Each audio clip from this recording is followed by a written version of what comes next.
my lovely teammates got me these wonderful Pokemon-themed socks, which I wear a lot of Pokemon-themed apparel. So we now have some new socks because all of mine were getting holes in them.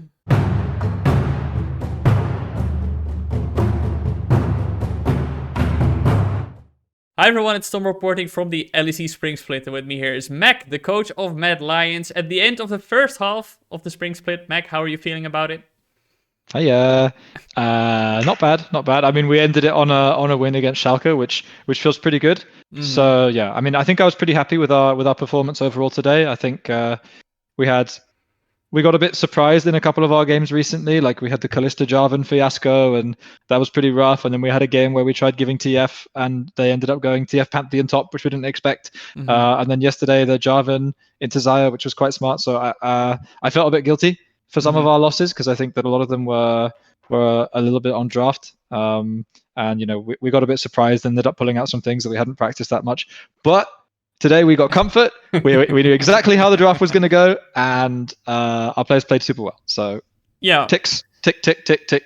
Nice. Good week. Yeah, I guess did you get a good read on Schalke then? I think Neon on Kai'Sa is not a surprise anymore to anybody because he's played it, I think, 6 games in a row now. He's pretty good on the champ. He's pretty good on the champ. You know, if it ain't broke, don't fix it. You know.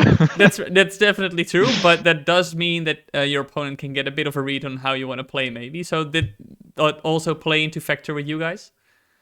Yeah. I mean, we were pretty confident that the draft was going to pan out this way, and we anticipated, I think, everything. We only didn't get one ban, which was the Kalista ban, which we didn't expect. But aside from that, everything was pretty much as we expected. Yeah, and you mentioned as well that so far some games have been maybe a bit flippy from you guys, where it looked shaky. I remember the Karti Tristana game where he also said, like, I just flipped it because I wanted to see if I could do it. So the team in general, I guess, is not playing at the level we saw them play towards the end of the summer split last year. But how are you feeling about it overall, about the team's progress that they have made? I'm always happy as long as we're moving in the right direction. And you are. In parts of this week, I was worried that we weren't, and maybe if we'd lost today, I wouldn't feel so positive about it. So maybe it's a bit of a results-based bias. However, I think today we showed some clean stuff. We also showed some really clear areas for improvement. But I think overall, it's positive. I think. Yes, we're worse than like summer split Mad Lions right now, right? But that's also because I think in summer we were like really ahead of the meta, and we'd had like a full year together, and we had a really clear identity. And right now, I think we're still meshing and trying to actually find that clear identity for our team, right? Because we have like players with very different identities. Like Yoya and Armut are much more like resource intensive kind of carry players. Like Armut is much more side lane focused than someone like Arome was, right? So trying to integrate all of that into our team identity is, like, I think, costing us a little bit in terms of consistency. But once we find it, I'm pretty confident that we'll be all good. Yeah, and obviously, many people have pointed, rightfully so, towards last Spring Split, where it also took you guys some time to come online, and then eventually, obviously, you made a great run, becoming third in the Spring Split overall, reaching third place. Yeah, I think we went 1-1 like every week for like most of the Spring Split. Yeah, and we're on track for that. So. And is that something you also keep in mind when you look at the results in this split? Like, okay, guys, we know that last year we needed some startup time as well. Yeah, for sure. Because I mean, like the expectation, last year we had a good year, we had a really good performance, we crashed and burned at Worlds, but the expectation is always at the end of the year that things are going to get better, right? And that's difficult because we feel, and we felt, and we still do feel that we've upgraded our roster, right? We feel that this team has a higher ceiling and this should be a better version of Mad Lions.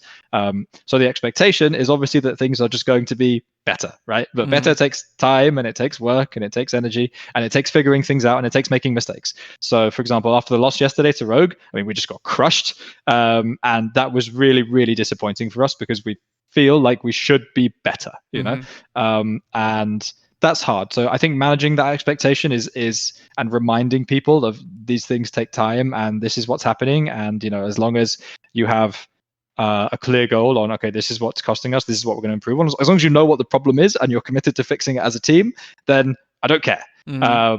So yes, it's important. Like TLDR, it's important to make sure that we kind of temper and manage those expectations, because it's really easy, even for me as well, to be like, to have these kind of thoughts pinging around in your head, like, oh no, we're only going 1-1. Like we were so good last summer. What's happened? But nothing has happened. It's just a new team. Yeah, I can understand that. But what I wonder, and this is something that the outside public is not going to be very informed on, because it's something only the coach and the other people involved will see, is that still you have 3 people remaining from the roster last year. And I'm wondering then, how is it possible that it still takes that much time to fully integrate those new players? Because if you compare to last year, you had 5 players coming in from 4 different teams who hadn't really played together. And it took about the same time to really get this thing going. So how is it the same now when you only have 2 new players? I mean, changing your shot calling structure, which is what has happened, like that's the whole reason that we made these changes, was because of shot calling structure. It takes a lot of time, because what we've gone from is a model where Kazi was a huge shot caller and our team was basically a very bot-centric team, to a model where Kazi gets to focus on himself a lot more now, and we have a top jungle mid-centric team, right? So it's a complete identity change in terms of where we are as a team and the way that we play and the style and our mid-game shot calling. Like it's completely different, and the agency for who gets to shot call, or not who gets to shot call, but who tends to be in a position to shot call in the mid-game is completely different.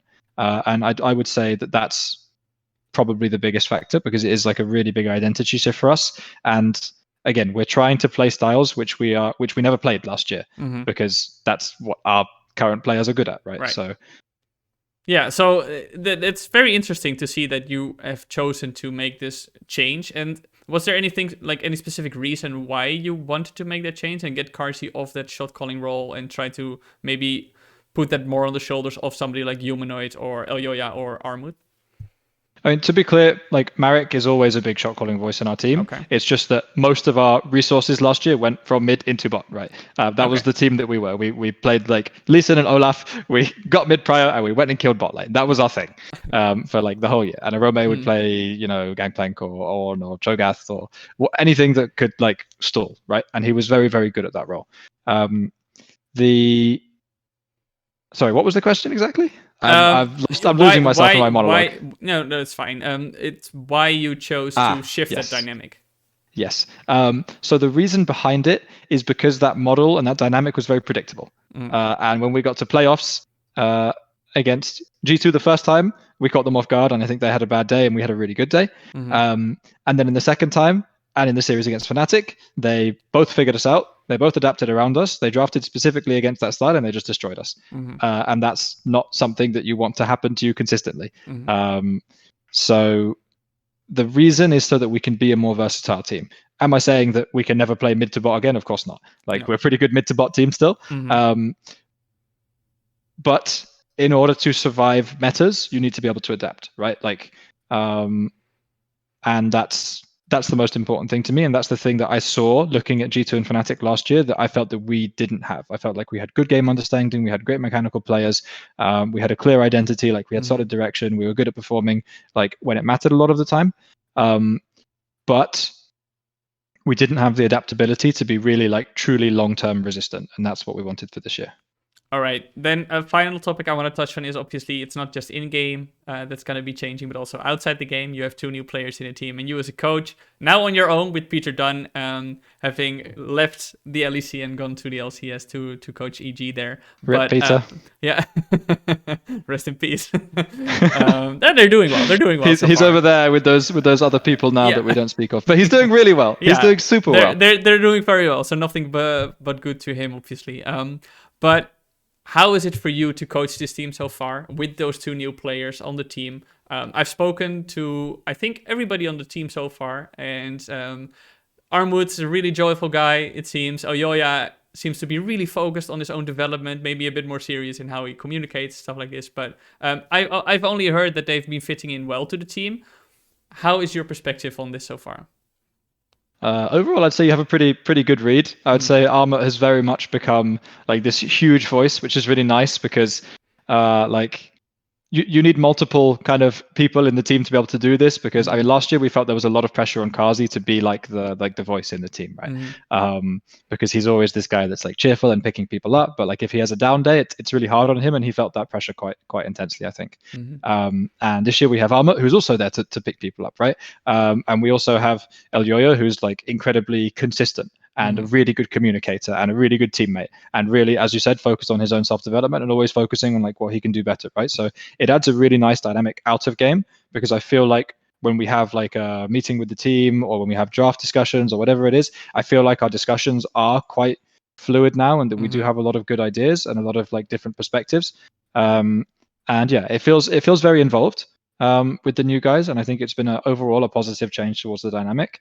Obviously, that will be tested when things get tough, but so far, even after our losses, like after last night, it was pretty bad, and we were all really upset about it. But we still stayed around and ate together and laughed and joked, and then talked about it, and then it was fine, and that's really nice. That's definitely good to hear. And how have they been with you?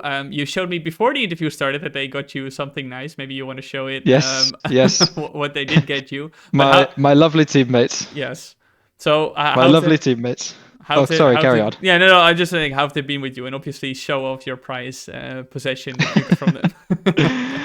So yeah, it's been great. So my lovely teammates got me these wonderful Pokemon themed socks, which I wear a lot of Pokemon themed apparel. So we now have some new socks, because all of mine were getting holes in them.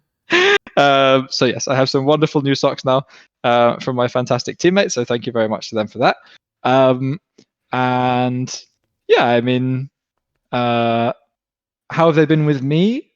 Really easy, really easy. I really like working with Armut. I work with him quite a lot. We talk a lot about lane matchups and control of the wave and things like this, and like mid game, and he's generally kind of integrating quite well. One thing that I really like about Armut is that he's a player where you can always kind of talk to him and ask him questions, and he will always give you loads of input. Like always gives you loads of input about what he thinks about matchups, about this. He's super involved in draft. Like he's super involved as a player, and he actively asks for more all the time, which is great. You know, this morning I woke up and I had a list of like all these champions with Armut being like, this is what I want to play in this situation, and this is what I want to play in this situation, and that's amazing. So that's really great. And Yoyo is very similar as well. Yoyo is super focused on what he can do to make the team better, and that doesn't matter if it's his role or thinking about mid lane matchups or talking to Armut about top wave control or how this matchup works, and he sees the whole game from a very team-based perspective. So that's really good. Aside from that, the team overall, because I've heard they're pretty chaotic. yeah, it's pretty chaotic. I mean, our scrims are pretty wild, I'll be honest. I don't think they're quite G2 scrims, but when we scrim G2, holy moly, our scrims.